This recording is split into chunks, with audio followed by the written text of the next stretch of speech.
This is R2D Tech. We're going to be talking about the new Pixel 3 and Pixel 3 XL.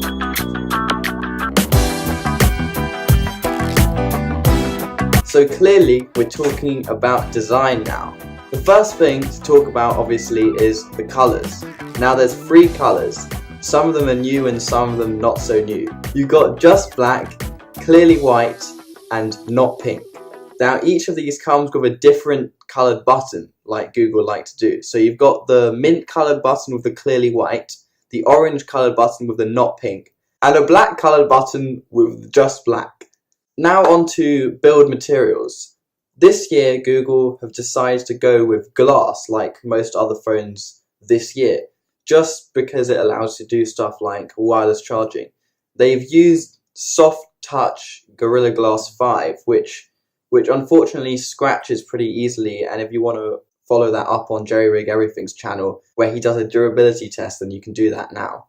The back of the phone is divided up into 2 sections basically, one with the soft touch glass and one with normal Gorilla Glass. So there's a slight difference in texture, and Dbrand have taken this into account when they make their skins, so you can get some pretty cool combinations of colours for your Dbrand skins. The frame of the phone is made of aluminium, which is pretty sturdy, and from some bend tests it seems that Google have done a really good job at making sure the screen isn't going to shatter from bending or anything like that.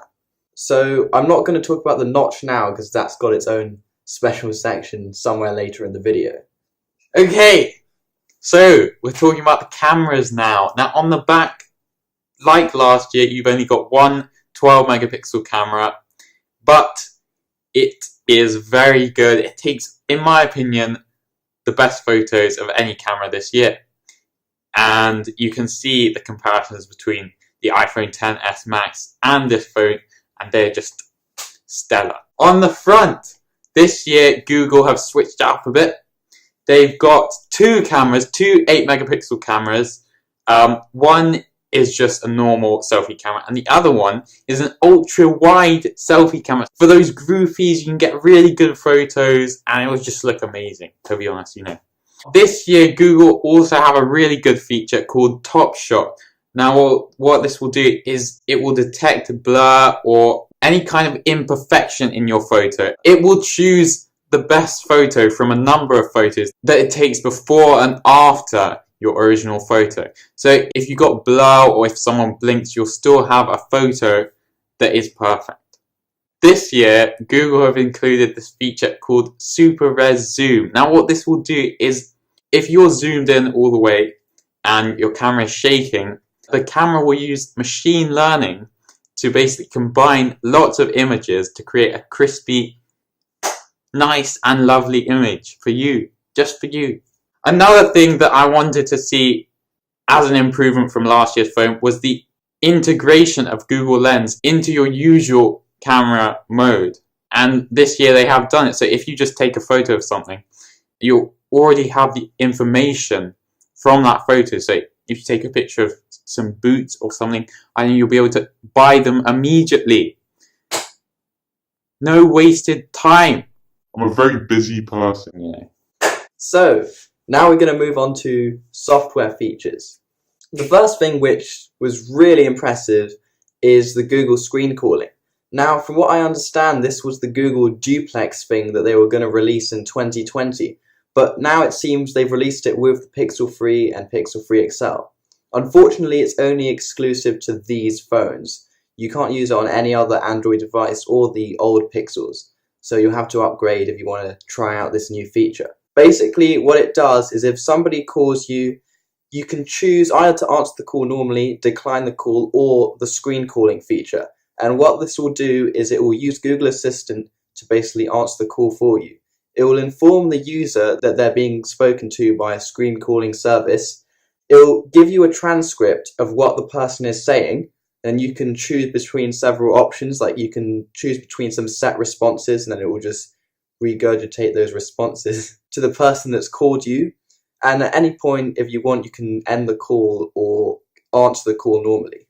So basically, if it's like a scam call, you don't have to waste your time talking to the person, and you can just move on. Obviously, this year with the Pixel lineup, you've still got the old features, and that includes the Squeeze for Assistant feature.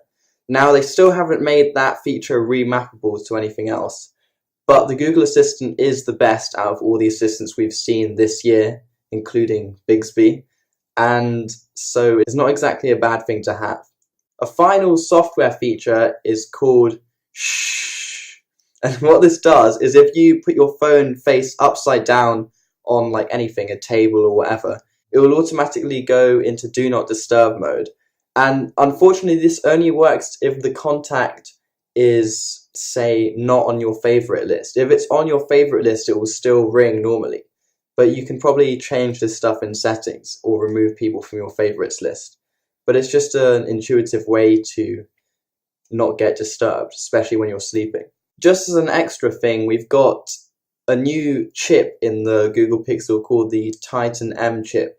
And this enhances security apparently and will put extra measures into place to protect your data, since people have been worried about Google scandals and people stealing your data and all of that. The biggest news about this phone, or at least the larger version of it, is the notch. It kind of looks like a face, in fact, you know. It's a thing of personal preference. Personally, I don't really like it.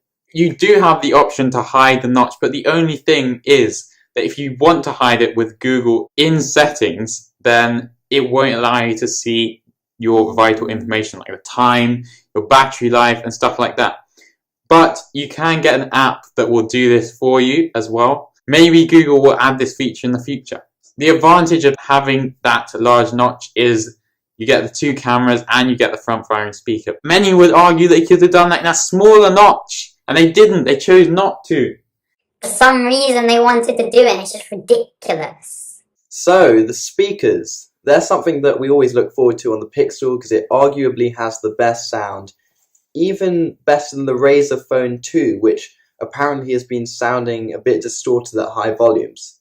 So what makes these speakers so magical is that Google have decided to keep big bezels for the purpose of housing two really, really nice stereo speakers. And they're front firing. So that's the best way to have it. If you're watching a video on your phone, the phone's going to be facing you, and therefore, obviously, the speakers are going to be facing you.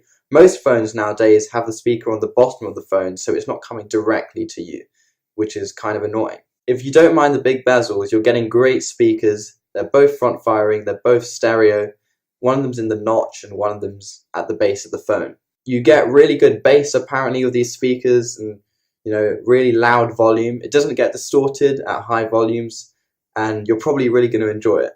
Now we are going to talk about the displays of the phones. Alright, so the Pixel 3 has a 5.5 inch display, and it's a 1080p resolution, 440 ppi, and you've got a 77.2% screen to body ratio, which is pretty good, but you've still got two pretty big bezels on each side.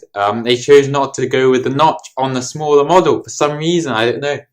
We will have to ask Google, although they obviously won't reply. Now on the bigger model, you have a 6.3 inch display. It's a slightly higher resolution of 1440p and 523 pixels per inch. Also, it has a higher screen to body ratio of 82.4%. It would have been higher, but the notch is very big. Obviously, on both phones, they're using Gorilla Glass 5 on the back and the front, so that's good. It's pretty standard now. Basically all phones are using it. They're keeping up to date with everyone else.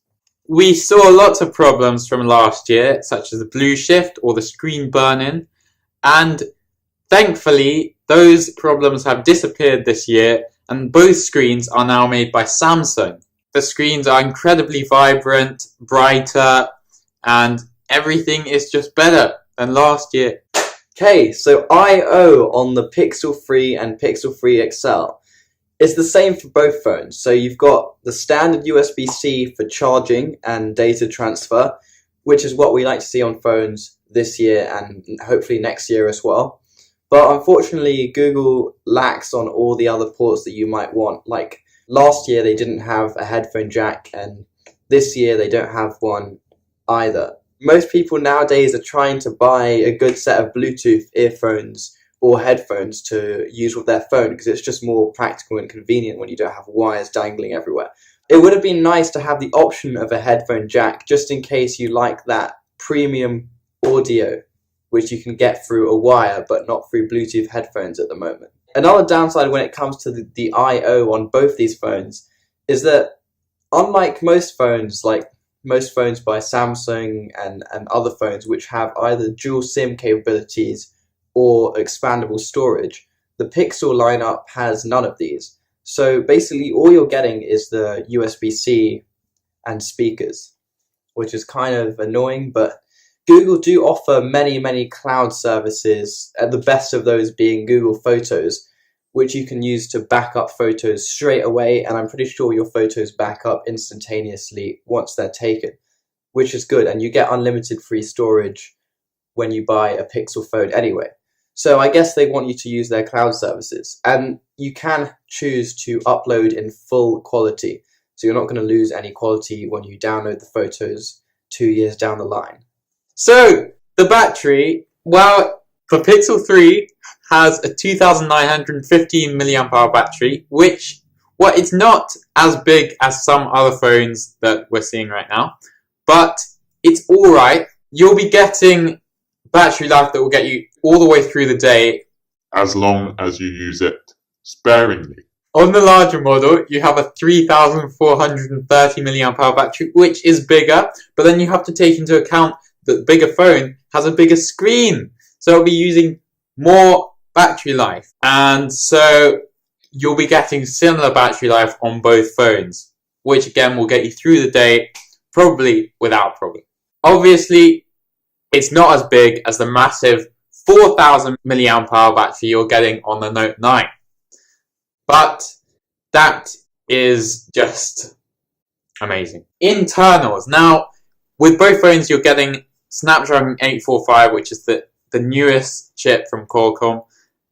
You're getting 4 gigs of RAM on both phones, which is actually smaller than most phones that are coming out these days. You can spec the OnePlus 6 up to 8 gigs of RAM, which is double the Pixel 3. So it would be nice to see some more RAM. You're getting an Adreno 630 GPU, which is standard among most phones now. You can choose between two options, 64GB model or 128GB model in terms of storage. In my experience, 64GB is probably enough considering you have unlimited storage in Google Photos.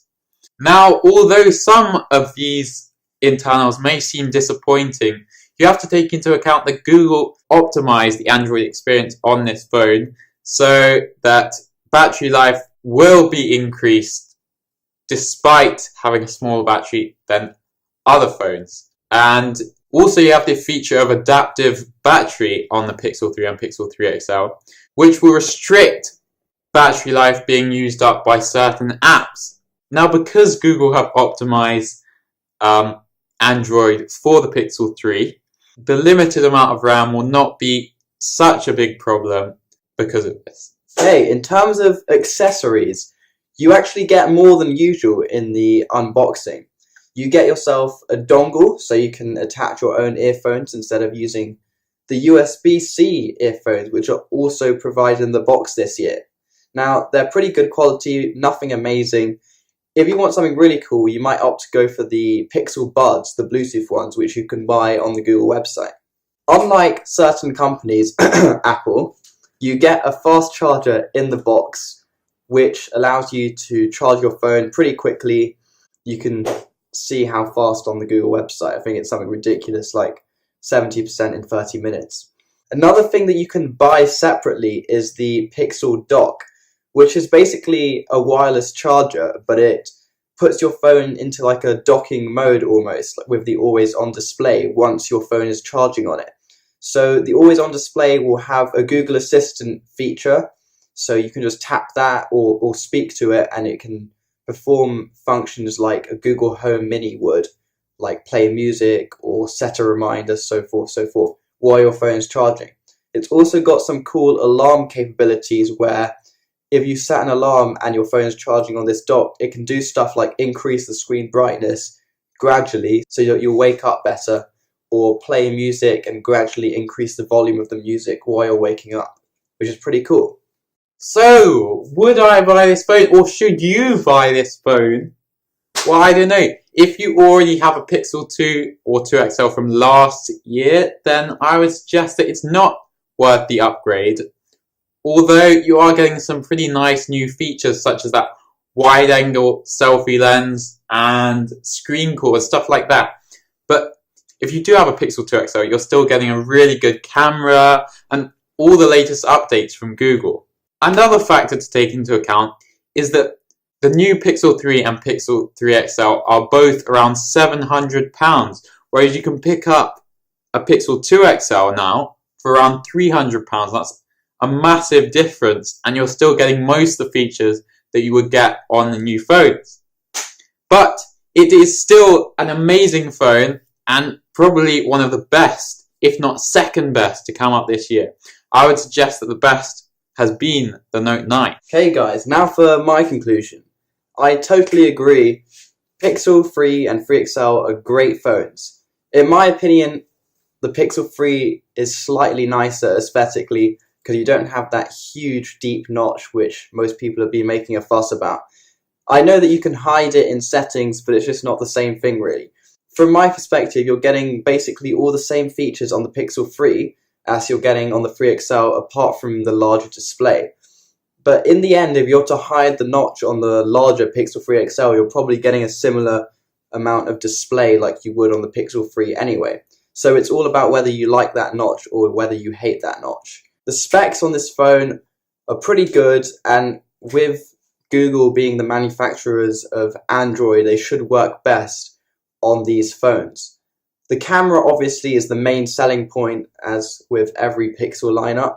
And yeah, I can say from looking at lots of photos that it is the best camera this year, and features like Top Shot are really, really impressive, and it's really cool what they've been able to do with machine learning, and I hope they continue in the future. So I would recommend these phones, in particular the Pixel 3 this year. I also think it's easier to hold in the hand as well. It's all down to opinion. If you're an iOS user, then you might want to change your mind and switch to one of these phones this year. Otherwise, if you've got a Note 9 already, then it might not be worth the switch to a Pixel phone at the moment. Please Like and subscribe.